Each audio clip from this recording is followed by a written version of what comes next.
Então, a gente vai começar falando sobre as metodologias de mapeamento. Na verdade, a gente vai se concentrar na metodologia de mapeamento de uso e cobertura da terra, que é feita pelo MapBiomas. Então, eu vou deixar vocês aqui nessa tela do StreamYard e vou para a minha tela do slide, tá? Muito bem. Então, primeiramente, o que é o projeto MapBiomas? Eu quero fazer aqui nessa apresentação uma apresentação bastante sucinta, bastante rápida, para que a gente possa ter mais tempo para conversar, para que vocês tirem dúvidas, vocês, os alunos, os professores, os profissionais que estão por aqui hoje, para que a gente possa conversar mais e aí vocês possam fazer perguntas sobre a vivência do geógrafo e assim por diante, que eu sei que isso é ainda um tabu na nossa área, né? O geógrafo é muito visto aí pelo universo do trabalho como o professor de geografia, e a geografia ela te dá um leque de possibilidades muito maior. Então, para a gente começar aqui o projeto MapBiomas, né? Ele é um mapeamento de uso da cobertura da terra anual, que acontece para o Brasil inteiro. Ele nasceu em um seminário realizado em março de 2015, onde especialistas em sensoriamento remoto, uma das ciências que a geografia estuda, né, uma das técnicas que a geografia estuda, e o mapeamento da vegetação, outra coisa que a geografia vê muito, se reuniram em São Paulo, a convite da SEG, para responder a seguinte pergunta: é possível produzir mapas anuais de uso e cobertura da terra para todo o Brasil de forma significativamente mais barata, rápida e atualizada, comparativamente aos métodos e práticas atuais e que possibilitem recuperar o histórico das últimas décadas? Muito bem. Essa pergunta, há uns 10 anos atrás, a resposta seria quase que não, né? Por quê? Porque nós não tínhamos um sistema muito bem implementado, um sistema que eu digo de tratamento de imagem, né, tão bom quanto nós temos hoje. A gente vai já chegar nele. Então, só dando um panorama anterior para vocês, o sensoriamento remoto ele era feito muito na questão de baixar imagens, processar as imagens de satélite, colocar imagem em imagem no software, e aí, a partir disso, a gente traçar alguns algoritmos, né, computacionais para poder executar as classificações que iam me dar, então, a interpretação, né, depois do intérprete dar todo o treinamento para o algoritmo devolveria, então, uma classificação de uso e cobertura da terra. Uso e cobertura da terra, basicamente, aqui bem sucinto, pastagens, agricultura, vegetação secundária, o que é água, o que é floresta, seria isso que a gente separaria na imagem. Então, muito antigamente, nós fazíamos isso imagem a imagem, para recobrir o Brasil todo, são algumas centenas de imagens, né, que nós teríamos que fazer esse procedimento. Então, não seria prático, né, não seria barato, porque você teria que contratar uma grande quantidade de profissionais para fazer todo esse sistema, né, para fazer todas essas análises, então não seria tão barato assim, porque um profissional que tem a experiência de trabalhar com sensoriamento remoto, de fazer essas classificações, ele já é um profissional que tem uma qualificação muito boa. Então, os salários também não são tão baixos, né? Só que aí a tecnologia ela sofreu um amplo desenvolvimento, com principalmente o advento de uma ferramenta chamada Google Earth Engine. O que é o Google Earth Engine? O Google Earth Engine é basicamente um repositório, né, da Google, ou seja, todos os servidores da Google, que armazenam um grande conjunto de dados satelitários, de vários satélites, Landsat, Sentinel, MODIS, Aquaterra, todos os satélites que vocês imaginarem que são livres, não precisa ser pago para uso, estão lá dentro, basicamente, né, estão lá dentro do Google Earth Engine para uso de qualquer pessoa. Vocês que estão aí hoje nos ouvindo, podem entrar no Google Earth Engine e começar a trabalhar com ele tranquilamente. Então, o advento dessa ferramenta foi vamos dizer assim, um dos starts para que esse projeto, o MapBiomas, ele fosse possível de ser realizado nesses termos que a SEG perguntou, né? Se ele poderia ser rapidamente atualizado, ano a ano, com um método bem, vamos dizer assim, desenvolvido e bem replicável, que eu pudesse aplicar ele em outras regiões, né? Que eu conseguisse recuperar todo o histórico desde 1985, quando a gente tem os primeiros dados satelitários e os primeiros dados da cobertura, né, de uso e cobertura, ou retirada da cobertura florestal, como, por exemplo, o projeto PRODES do INPE, e que nós conseguíssemos fazer isso de ano a ano, de 85 até o ano corrente, 2020, 2021. Né? Então, com o advento da ferramenta Google Earth Engine, essa resposta passou de não a sim. Né? Dentro do Map Biomas ainda, né, a gente vai ter o desenvolvimento e implementação de uma metodologia rápida, confiável e de baixo custo, para gerar mapas anuais de cobertura do uso do solo, né, do uso da terra no Brasil, a partir de 1985 até os dias atuais. A nova coleção que vai sair agora em agosto, janeiro, junho, julho, agosto, isso, que vai sair agora em agosto, ela já vem com o ano de 2020. Né? Então, a gente já vai ter uma atualização dela logo mais. A criação da plataforma para facilitar a disseminação dessa metodologia, então o site hoje do Map Biomas, ele é um grande concentrador, né, de diversos projetos, de diversas metodologias e um replicador também das técnicas. Então lá dentro você vai encontrar muito material sobre como nós fazemos o mapeamento, né, vários tutoriais, videoaulas, tudo isso a gente colocou lá dentro do site do Map Biomas, que eu vou mostrar eles aqui para vocês também, para que qualquer pessoa em qualquer lugar do mundo pudesse replicar essa metodologia. E também estabelecer, né, dentro do projeto Map Biomas, tem uma rede colaborativa de especialistas por biomas brasileiros. Então, imagina que nós, geógrafos que somos formados aqui na Amazônia, nós temos um contato muito grande com as questões amazônicas. Porém, quando a gente começa a trabalhar, por exemplo, com questões do Pampa ou da Mata Atlântica, que são outros dois biomas, a gente já sente um pouco de dificuldade de entender aqueles biomas porque não fizeram parte, né, tão densamente da nossa formação. Então, é necessário que eu tenha especialistas em cada bioma para que, sendo eles mais próximos daquele bioma, a gente consiga ter um melhor mapeamento, uma identificação mais rápida dos alvos, né, de agricultura. Não, aqui nessa região não acontece tanta agricultura, aqui é mais uma plantação de pinos, né, para celulose. Aqui eu tenho mais mineração, ali eu tenho mais pecuária. Então, tudo isso, os técnicos dos biomas são mais qualificados para fazer essa interpretação. E o Map Biomas usa isso para poder desenvolver essas técnicas de forma mais, vamos dizer assim, apurada. Né? Então, esse mapeamento colaborativo do uso do solo, com essa dinâmica, né, vai ter um bom desenvolvimento.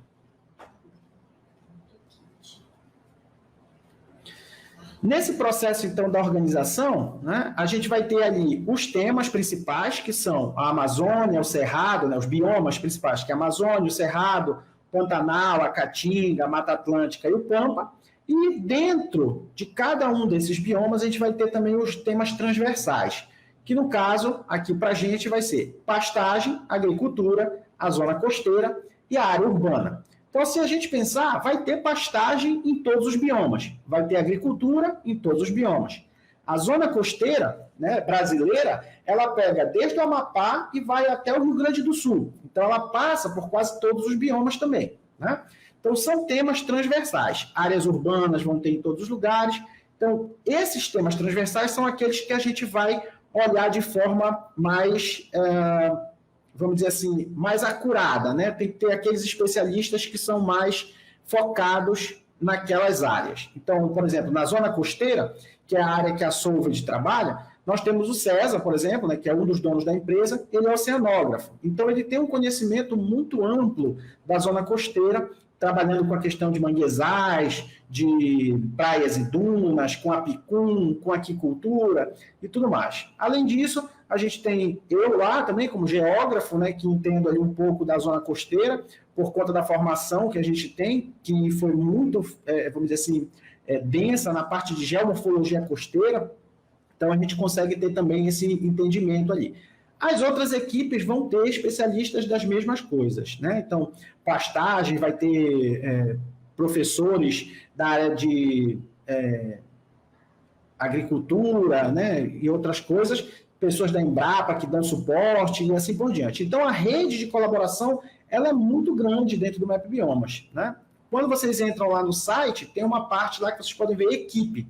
E aí vocês vão ver a grande... Eu ia botar aqui para vocês terem uma noção, mas a quantidade de fotinhas era tão grande que eu disse, não vai caber num slide. Então, eu resolvi tirar esse slide para não ficar muito cheio, tá? Bem, como eu falei para vocês, a metodologia que a gente usa está pautada, está baseada, né? A raiz dela é toda sobre essa plataforma chamada Google Earth Engine. O Google Earth Engine, ou Earth Engine, como a galera gosta de chamar também, ele está, vamos dizer, sobreposto, ele está pousado sobre duas linguagens de programação, principalmente, que são o JavaScript e o Python. Então, aqui eu já deixo vamos dizer assim, um puxão de orelha para quem faz o nosso currículo e também um aviso ou um chamado de atenção para os alunos que estão aí desenvolvendo seus TCCs e tudo mais, começarem a olhar com mais carinho para a área de programação, né? A geografia, ela meio que se distancia disso, né, com as análises socioeconômicas e ambientais, mas a gente tem que entender que a programação ela facilita muito a nossa vida quando a gente pega esse conhecimento que a gente tem da parte socioeconômica, ambiental, né, cultural, com antropologia, e consegue jogar isso tudo para dentro de uma linguagem de programação, os nossos estudos eles ganham um poder mais, vamos dizer assim, mais acurado, mais denso, né? A gente consegue ter muito mais respostas em muito menos tempo. Então, basicamente, o que a gente faz lá dentro está aqui apresentado nesse fluxograma, né? Então, primeiro, nós geramos os mosaicos Landsat. Lembre-se, eu não preciso baixar nada, não preciso baixar nenhuma imagem, não preciso fazer correção geométrica ou atmosférica de nada dessas imagens, tá? Elas já vêm todas prontas, depende da coleção que eu escolho, é óbvio. E aí eu pego esses mosaicos anuais, então, um mosaico de imagens Landsat para o Brasil inteiro, né? Passo esse processo de mosaicagem, né, esse mosaico todo, para os técnicos geram uma grande quantidade de amostras, né, amostras de cada classe, né, pasto, agricultura, urbano, mangue, apicum, dunas, praias, mineração e assim por diante. E aí a gente entrega tudo isso para um algoritmo de classificação. É feita a classificação, né, imagem a imagem, ano a ano. Depois a gente passa por um filtro espacial e um filtro temporal. Depois isso tudo vai ser feito um processo de integração. Aí saem os cálculos das transições, né? Por exemplo, de 2010 para 2020, muita área de floresta foi convertida em pastagem, por exemplo, né? Então a gente precisa fazer esse cálculo dessas transições. Quanto de floresta virou pasto? Quanto de pasto virou agricultura? Quanto de agricultura virou pasto? E assim a gente vai fazendo todos esses cálculos. Depois é feito um filtro espacial nas transições e aí geram-se todas as estatísticas, os cálculos de área, perímetro e assim por diante, além de sair também um mapa de acurácia do dado. Esse mapa de acurácia, essa análise da acurácia, ela é quanto que os técnicos e o classificador acertaram da classificação quando a gente vai a campo e olha o mapa e diz, aqui realmente é a agricultura. Né? Eu estou vendo ali que tem uma plantação de milho e aqui no mapa disseram que é agricultura. Então, isso aqui acertou.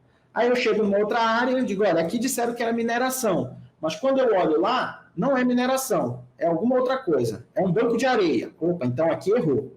Então, esse cálculo é todo feito a partir dessa análise de acurácia que vai me dar a porcentagem de quanto eu acertei e de quanto eu errei, tá? Então, vamos esmiuçar essa metodologia aí, né? Esse fluxograma. Então, nesse primeiro ponto, como eu falei para vocês, vem para a gente, né, os mosaicos. Vocês sabem aí, para quem já teve sensoriamento remoto e para quem vai ter sensoriamento remoto já fique sabendo, né? Quando você tem uma imagem de satélite, né, você tem um pacotinho. São algumas bandas que vai ter lá. Então, banda 1, 2, 3, 4, 5, 6, 7, assim por diante. dependendo da faixa do comprimento de onda, né, que a gente vai separar para olhar naquela banda. E aí, esse pacotinho, né, a gente busca todas essas imagens disponíveis no período selecionado, então a gente seleciona 85, por exemplo. Se no mesmo lugar, em um mesmo ponto, tiverem 10 imagens, significa que eu tenho 10 conjuntos de imagem vezes a quantidade de bandas que eu vou ter, né? Então, aí eu vou ter uma grande quantidade. Aqui ele mostra, para você, deixa eu pegar aqui o ponteiro vermelho, fica mais bonito, né? Então, aqui ele mostra, né, a banda 1, a banda 2, a banda 3, 4, 5, 6 e 7. E cada uma delas tem vamos dizer assim, um alvo que ela tem preferência. Então, determinadas bandas dão melhor informação de vegetação, outras dão melhor informação de solo, outras dão melhor informação de água, e assim por diante. Depois que a gente tem todo esse conjunto de imagens, essa grande quantidade de imagens, então imagine o Brasil inteiro, né, vários quadradinhos sobre o Brasil todo, com uma grande quantidade de imagens por ano. Tá? Por ano. A gente pega todo esse bloco de imagem que tem e vamos passar eles todinhos nos índices. Então, são gerados alguns índices. Índices de vegetação, para eu saber o que é vegetação e o que não é vegetação. Índices de água, índices de vegetação fotossinteticamente não ativa, ou seja, são aquelas vegetações que estão morrendo, né? Índice de água dentro da folha, índice de verdor, são vários índices. Faz-se o cálculo de todos esses índices e depois adiciona esses índices, né? Esses índices são extraídos por imagem, né? Para cada banda ali, um conjunto de bandas vai gerar um índice. Então, quando a gente tem todos esses índices prontos e todas as bandas, a gente junta esses dois conjuntos de dados. É como se eu tivesse dois baralhos e agora eu embaralhei eles dois, né? Vou ter, então, um conjunto de imagens, um mosaico dessas imagens, com as bandas 1, 2, 3, 4, 5, quantas tiverem, como a gente tem aqui, né? As 7 bandas, mais os índices, né? Todos os índices que são gerados, mais todos os cálculos de estatística de cada banda. Então, eu vou ter a média da banda 1, o desvio padrão da banda 1, a mediana da banda 1, o máximo da banda 1, o mínimo da banda 1. Aí passo para a banda 2. O máximo da banda 1, da banda 2, o mínimo da banda 2, a média da banda 2, o desvio padrão da banda 2 e assim por diante. Isso eu faço para quantas imagens eu tiver sobre Belém, por exemplo, né? Ou sobre Cametá. Quantas imagens eu tiver sobre essa região, quantas vezes eu vou fazer isso de novo. Então, quando eu termino, esse meu conjunto de imagens ele vai ter aproximadamente 105 camadas, né? São 105 bandas, né? 105 layers. Para quem trabalha já com geoprocessamento, o conceito de layers é bem tranquilo, né? Então, imagina que é como se eu tivesse um baralho, né? Um jogo de baralho, com 105 cartas, uma em cima da outra. Só que troca aí as cartas pelas imagens de satélite, tá? E se eu tenho, para uma mesma região, 10, então é só multiplicar esse valor de 105 por 10, que vocês vão ter a quantidade de imagens e produtos derivados sobre aquela mesma área. Isso para um ano, beleza? Então eu faço o mosaico de 85, de 86, de 87, de 88 e assim por diante, até 2020, né? E aí eu tenho uma grande quantidade de imagens.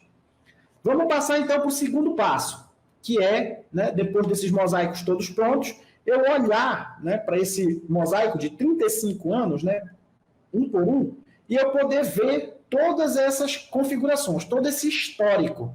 Então, quando eu clico sobre um pixel, né, o que é o pixel? É a menor unidade visível da imagem. Então, imagina que eu cliquei sobre um pixel de floresta, em 85, né? Fui lá e cliquei sobre ele. Aí ele vai me dar essa informação aqui, ó. Nessa informação aqui, ó, basicamente o que ele está me dizendo, nesse intervalo aqui, ó, de 85 até mais ou menos 2010, né? Ele está me dizendo que isso aqui tudo era floresta, tá? Por quê? Porque o índice está muito alto, está bem elevado e está bem linear, né? Tem ali umas quedas, umas subidas, mas isso aí está referente muito mais às épocas de seca e de chuva, né? Então eu sei que ali é uma floresta. Porém, aqui nesse período, ó, que eu tenho essa quebra e essa queda, aconteceu alguma coisa aí. Se eu estou olhando para a floresta, por exemplo, eu vou dizer que então essa queda que aconteceu foi basicamente um corte. de árvores, né? Foi um desflorestamento, que aconteceu em pelo menos aqui uns 2 ou 3 anos, né? Vieram cortando a floresta até ela chegar no seu menor índice. E aí, daí para frente, criou-se algum tipo de ou agricultura ou pastagem. Aí depende de como isso vai se comportar depois nesse gráfico que eu crio, né? Então, eu posso fazer isso, eu tenho padrões gráficos temporais, né, numa análise de série temporal, eu tenho padrões gráficos de pastagem, de agricultura anual, de pivô central, que é um tipo de agricultura, eu tenho agricultura de 2 ciclos, agricultura de 3 ciclos, né? Cada tipo de agricultura vai ter aí uma configuração, então, o tipo de arroz é em terreno alagado, já o milho é em terreno seco, né? Cana, o algodão, o feijão, a soja, tudo isso vão ter padrões, vamos dizer assim, comportamentais, gráficos, né? Ao longo do tempo, de forma bem específica, que eu consigo extrair o que é aquilo. Tá? Então, para isso que vai servir depois esses mosaicos, para eu poder fazer essas interpretações e extrair a melhor amostra possível para o passo posterior, que vai ser o processo de classificação, né? Então, eu faço essa classificação aqui, né, para todo o mosaico Landsat, todo o mosaico Landsat, que vai de 85 até 2020, e aí eu gero as amostras de treinamento. Cada corzinha dessa aqui tem 2, vamos dizer, é floresta e não é floresta, beleza? É floresta e não é floresta. E eu vou fazer assim, com e não é, para cada classe. Então, lá dentro do Map Biomas, depois vocês podem olhar lá, ele tem algumas, vamos dizer assim, unidades classificadas. Mas aqui eu vou colocar algumas para vocês, né? Ó, por exemplo, nesse mapa aqui principal, no primeiro, vamos dizer que eu estou mapeando a agricultura. Então, esse quadradinho aqui, ó, é agricultura. Esse resto que está em branco, eu não sei o que é, não me interessa. E eu vou lá e mapeio agricultura. Eu faço isso para o Brasil inteiro. Agricultura em tudo quanto é lugar. Muito bem. Pego de novo o mesmo conjunto de imagem e agora eu não estou mais olhando para agricultura. Eu estou olhando para pastagem. Então, esse é o meu mapa da classe 2. Vou lá e digo, o que é rosa é pastagem, todo o resto eu não quero saber o que é. Aí eu mapeio, Brasil inteiro. Então, agora eu tenho 2 mapas, de agricultura e de pastagem. E eu vou fazer isso para cada classe que eu tenho lá dentro. Beleza? Então, eu vou ter um monte de mapas, uma quantidade de mapas igual à quantidade de classes que eu quero, e aí, depois disso, eu vou integrar tudo isso, ou seja, eu vou juntar isso por ano. Então, 85 de agricultura, com 85 de pasto, com 85 das outras classes, isso vai formar a minha imagem classificada para aquele ano, né? Nesse processo, alguns pixels eles são classificados de forma, vamos dizer assim, né, errada. Eles ficam isolados, eles ficam ali perdidos, é um erro, um ruído na imagem, alguma coisa do gênero, e aí vai dar essa configuração aqui, ó. Por exemplo, aqui eu tenho agricultura, tá? Tem agricultura, todo o resto não me interessa, e de repente aqui ficou um pixel de pastagem. Eu não quero esse pixel de pastagem aí, porque esse gráfico, esse mapa, ele é o mapa de agricultura. Então, eu quero remover ele daqui, ó. Para fazer isso, a gente aplica alguns filtros espaciais. São filtros de vizinhança. Então, é como se fosse uma janela, né? Como se fosse um, vamos dizer assim, um visualizador, que ele vai olhando um bloco de 3 por 3 pixels. Tá? De 3 por 3 pixels. E aí ele vai andando sobre toda a imagem aqui, ó, passando por toda a imagem. Quando ele encontra um pixel isolado, e todos os vizinhos desse pixel são diferentes dele, ele diz assim, esse pixel não tem que estar aqui. Então, ele vai lá e remove esse pixel, né? Ele tira ele dali. E o resultado, então, é uma imagem que vai ter somente os pixels que estão agregados, tá? Só os pixels que estão agregados. Os outros vão embora. Isso aqui tem uma fatia, a gente define quanto que a gente quer remover. Então, se tiver um grupo de, por exemplo, 5 pixels, e eu quiser remover grupos de 5 pixels, eu altero o valor do meu código, eu altero o valor para 5, e aí quando ele estiver varrendo, quando ele encontrar esses blocos de 5 pixels, ele vai eliminar, né? Aqui no caso está para menor de 2, então ali tem 1, ele vai remover. Continuando então, né, já que a gente já fez essa limpeza espacial, né, dentro dos meus bloquinhos, o que eu vou fazer agora é a parte de integração. Então, eu vou pegar cada um desses mapas que eu fiz, anuais, e vou empilhar eles todos numa única imagem, né? Isso vai me dar aqui esse mapa que foi feito aqui, ó, para 2020.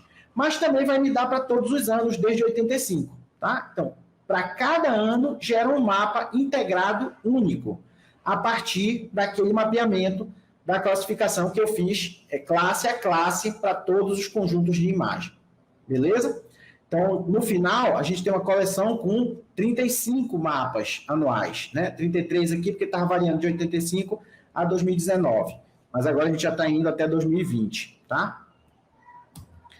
Nesse processo, a gente também tem os mapas, como eu faço esse mapeamento anual, né? Eu tenho o ano anterior e o ano atual. E tenho o ano que vem na frente, e depois o próximo, e assim sucessivamente. Então, eu consigo ver o desenvolvimento do desflorestamento e a transformação de áreas de floresta em áreas de agricultura, em áreas de pastagem, em áreas de mineração, e assim por diante, né? Então, eu tenho ali o T1, né, o tempo 1 e o tempo 2, e eu vou fazendo essas transições. Então, o que é? É como se fosse, numa brincadeira de criança, né? A gente tem aquele joguinho de ligar, então a gente liga floresta com o pasto, floresta com a agricultura, o pasto com a floresta, o pasto com a agricultura com o pasto com a mineração. E assim a gente vai fazendo todas essas transições, né? A gente olha um ano antes e um ano depois e a gente consegue saber como é que esse pixel se comportou. Então aqui, ó, nesse exemplo, vocês vão ver que aqui eu tenho uma área que eu vou chamar aqui de agricultura, tá? E vocês veem que a área de agricultura que ela aumentou sobre uma área de vegetação nativa e uma área de vegetação secundária, né? Aqui eu estou estipulando as classes, beleza? Então, eu vou dizer, ó, agricultura, né, vegetação nativa virou agricultura, vegetação secundária virou agricultura.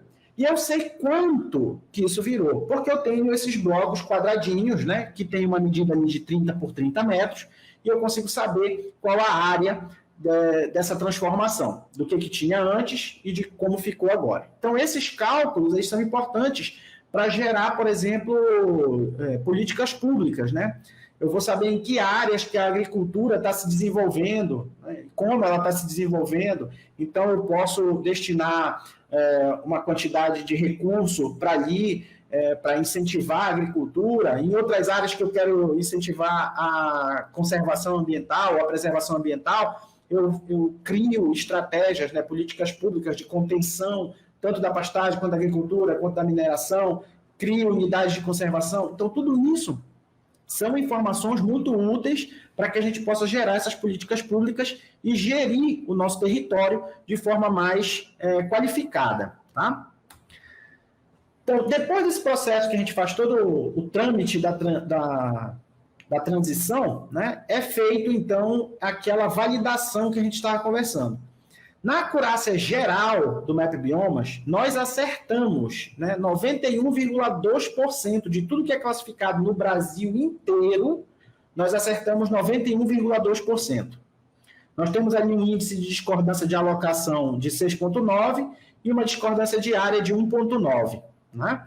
Então, se vocês olharem pelos anos, né, de 85 até 2019, aqui no caso, né, de 85 até 2019, vocês vão ver que esses erros, olha, a acurácia, ela é sempre maior do que o erro de discordância de área, que é esse vermelhinho que fica aqui embaixo, e a discordância de alocação, que é esse amarelo que fica aqui, tá? Esse processo de discordância de alocação nós dissemos que era uma coisa e, na verdade, era outra, tá? Que depois vai ser, vamos dizer assim, melhor observado quando a gente faz os erros de inclusão. O que são os erros de inclusão?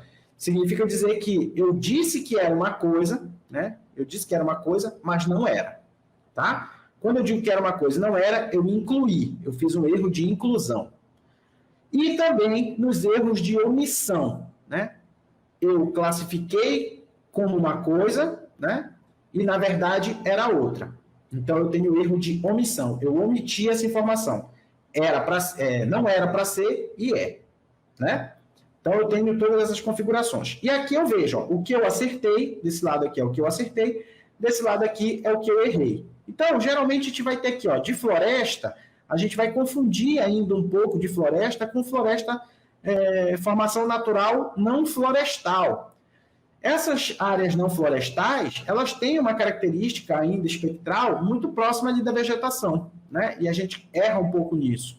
Assim como também na área de agricultura, né? Quando a gente confunde um pouquinho com floresta. E a mesma coisa vai acontecer aqui em cima nos erros de inclusão, tá? Vocês vão ver que a área, por exemplo, de vegetação secundária aqui, né? Ela tem uma confusão um pouco com água, porque dependendo da reflexão, né, ou do índice, ela pode obter esse comportamento e assim sucessivamente. Esse aqui é o site do MapBiomas, né, que é onde estão alocados esses dados, os dados de uso e cobertura da terra para o Brasil inteiro. Né? E aí dentro vocês podem fazer uma grande quantidade de análise, não só do Brasil, mas por estado, por município, por unidade de conservação, por terra indígena, por uma área que vocês queiram colocar, por CAR, né, o Cadastro Ambiental Rural. Tudo isso está aí dentro e pode ser facilmente usado, baixado, né, usado nos TCCs, nas teses, nas dissertações e assim por diante. O MapBiomas, como eu falei para vocês, aqui a gente está focando em uso e cobertura da terra. Mas o projeto ele é muito maior, tem outros diversos projetos. Então, se vocês clicarem aqui em outros temas, vocês vão ver a parte de queimadas, vocês vão ver a parte de alertas, vocês vão ver a parte hídrica, vocês vão ver a parte de pecuária, a parte de agricultura, tudo mais esmiuçado, né? Vai estar aqui dentro. Quando clica, ele abaixa e aparecem os outros projetos. Vocês podem fazer os cálculos, podem fazer o uso dessa plataforma.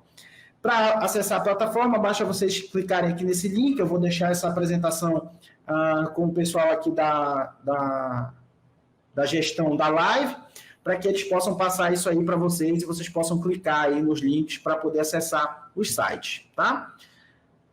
Tem ali um monte de mosaico, ali em cima, nesse botão, vocês vão ver toda a metodologia em PDF, que vocês podem baixar também, né? Tem tudo aí. É um site bastante completo, bastante denso também, e que dá para fazer muitas análises legais, que gera aí um monte de TCC bacana. Então, já vão pensando aí nas propostas de vocês. Essa aqui é uma outra ferramenta que nós desenvolvemos também, né? O João desenvolveu, que é uma plataforma onde que tinha lá na outra, se vocês olharem, né? É a mesma coisa, só que aqui nessa plataforma eu consigo baixar os dados que eu estou usando, né? Que eu estou analisando. Então eu vou lá, faço aqui a minha filtragem por região, pela coleção, o tipo de dado que eu quero, se é um município, se é um estado, se é um país todo, se é uma unidade de conservação, se é uma terra indígena, e aí quando chego no fim, ele me dá um arquivo que eu baixo, e aí eu posso usar dentro do meu QGIS, dentro do meu ArcGIS, dentro do meu Env, onde eu quiser, tá? E também, nessa mesma plataforma, né, ela permite, esse aqui é o Google Earth Engine, sobre o qual a gente trabalha, né, ela permite que eu veja o código que foi escrito pelo João para gerar todo esse processo aqui, né, todo esse processo aqui que eu vou trabalhar para poder baixar meu dado. Então, é uma plataforma bastante interessante, e aqui eu posso também fazer diversos tipos de análise. O MapBiomas, ele é um projeto, né, que tem essa premissa de ser um projeto colaborativo e também bastante transparente, né, não só para a parte governamental, mas para toda a sociedade. Então, tudo que a gente faz dentro do MapBiomas fica disponível. Metodologia, dados, como nós fizemos, com as pessoas, né? Tá todo mundo lá no fórum respondendo perguntas, tentando ajudar da melhor forma possível. Então, nós também criamos um GitHub, que é um repositório onde a gente coloca todos os scripts que são feitos para fazer esse mapeamento. Então, se eu quero saber, se vocês quiserem saber como é que a gente faz o mapeamento, né? Como é que a gente pegou as amostras, qual foi o algoritmo de classificação que nós usamos, vocês podem entrar aqui no GitHub, procurar lá a parte de agricultura e lá dentro vai ter o código para vocês. É só copiar o código, colar no seu, vamos dizer assim, na sua API de desenvolvimento, sendo ela o Google Earth Engine em JavaScript ou em Python, ou usando uma outra API, tipo o Colab ou o Jupyter no Python, também vai estar lá prontinho para vocês trabalharem. Só copiar daqui, colar lá e executar, vai dar tudo certo, tá? Se der tudo errado, é só entrar em contato com a gente que a gente resolve, tá bom? Hoje, o MapBiomas, ele já extrapolou os limites das fronteiras do Brasil, né? A gente tem aí o MapBiomas Brasil, que faz todo o levantamento e tem vários projetos para o Brasil, mas a gente tem uma colaboração com alguns países aqui da região amazônica para fazer o MapBiomas Panamazônia. Temos também uma parceria com o pessoal ali do Chaco, né, para fazer o mapeamento deles, então pega ali Argentina e outras áreas. Tem o MapBiomas do Pampa, que pega toda a área ali de Uruguai, Argentina, tudo isso também. Um de Floresta Mata Atlântica, vocês sabem que a Mata Atlântica ela extrapola os limites do Brasil, né? Ela vai para outros países, então tem um MapBiomas específico para eles, com colaboração de outros países, e temos também uma colaboração com o pessoal lá na Indonésia para trabalhar o uso e cobertura da terra lá deles, né? Vocês sabem que essa faixa equatorial, né, essa faixa intertropical, é uma faixa que concentra as maiores florestas tropicais do mundo, então é uma área bastante importante para a gente ter esse mapeamento e esse controle, né?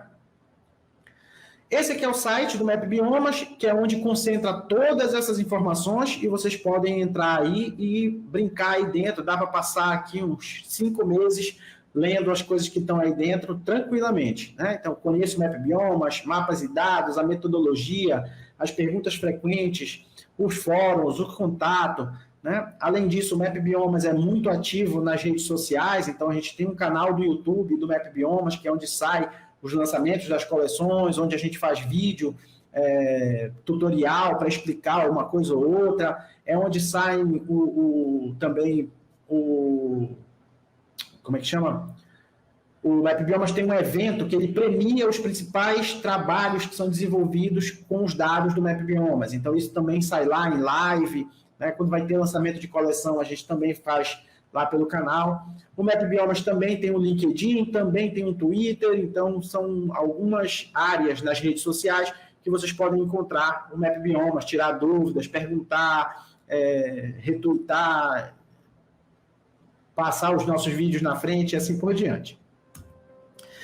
Então, para a gente poder ter uma boa discussão, eu vou me despedindo da apresentação, mas eu fico aqui com vocês para a gente poder fazer essa conversa, né? Quero mais uma vez agradecer em nome da Solved, aqui está a logo da nossa empresa, aqui está o site, para quem quiser dar uma olhada lá no site, é solvedeco.br. Nós também temos um canal no YouTube, a Solved, né, onde a gente dá algumas aulas, a gente ministra algumas aulas lá, e tem o nosso canal no Instagram. Quem quiser entrar em contato comigo, eu também tenho um canal no YouTube, basta colocar youtube.com/Luiz Sadek, tudo junto, vocês vão me achar, e também tem um Twitter, que é SadekGel, que por lá é onde eu fico brigando pela geografia, tá? Então era basicamente isso, agora eu fico à disposição de vocês para a gente conversar.